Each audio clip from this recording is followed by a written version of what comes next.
Good afternoon, this is Tom Asprey with the PA Stock Alerts for Tuesday, September 11th. Well, stocks held firm today, and actually the market internals were a bit better than prices indicated. The E-minis pulled back into moving average support, closed firm, slightly lower in after-hours trading. We pulled back into the prior highs from August 21st, which was 1424. Today's low was 1421.5. Of course, the market is really waiting not so much probably for the vote tomorrow from the Eurozone, but more likely the FOMC announcement on Thursday.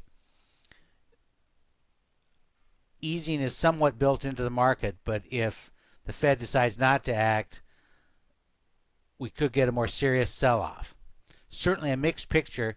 John and I can make a case looking at many of the major averages for either side of the market. Let's take a look. One of the more glaring divergences is between the Dow Industrials and the transports. This is the IYT, the iShares Dow Jones Transport Average. You can see it's still well below the August highs, also below both the July and June highs. In fact, if we looked at a weekly chart, you'll see that it's been diverging from the Dow since early in the year as it peaked,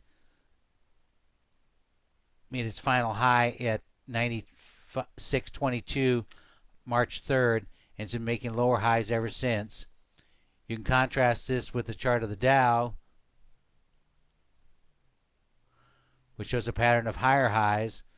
Let's look at a weekly chart here. As you can see, we've just barely exceeded the early May highs here, but this sort of divergence is generally a problem. If you go back to the old school Dow theory days, it would be a warning that the future economic activity is not going to be that great and therefore won't support the higher prices in the Dow. Majority of selling the past couple of days has been in the NASDAQ. You can see a big bar down on Monday, some follow through in the downside. Of course, key support at last week's lows around 27.42 with monthly pivot support at 27.24. A break of that 27.42 level could suggest a test down to 27.24. If that occurs during the day, it'll be interesting to see where the close is. On the real positive side, you can see that the Russell has surged to the upside in the past couple of days. Looked pretty toppy in here, broke out to the upside last week, and has made it up the resistance to the 84 area. Monthly pivot resistance is 86.49. Then, of course, there are some charts that look pretty bad. This chart of Intel looks positively ugly. It's dropped from a high of around 26.90 down to a low of 23.20 in less than a month's time.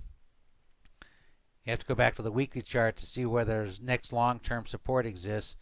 You can see it's right down in the 22.54 area. That's monthly pivot support. Also corresponds to the lows from late 2011. That was the Thanksgiving Day sell-off that turned out to be a great buying opportunity. So we'll be watching this one. Still no signs. This is the falling knife in here. Despite its great yield, people are dumping Intel after they made that rather dismal outlook comments a week or so ago. There were quite a few stocks that came up in our weekly scan last week. However, we're seeing this as sort of the problem. This is one of them, Owens Corning. You see it gave a weekly buy signal here, but the daily chart shows that we've just accelerated the upside afterwards. Formed a doji yesterday, but rebounded from the early lows to close higher on the day by 14 cents.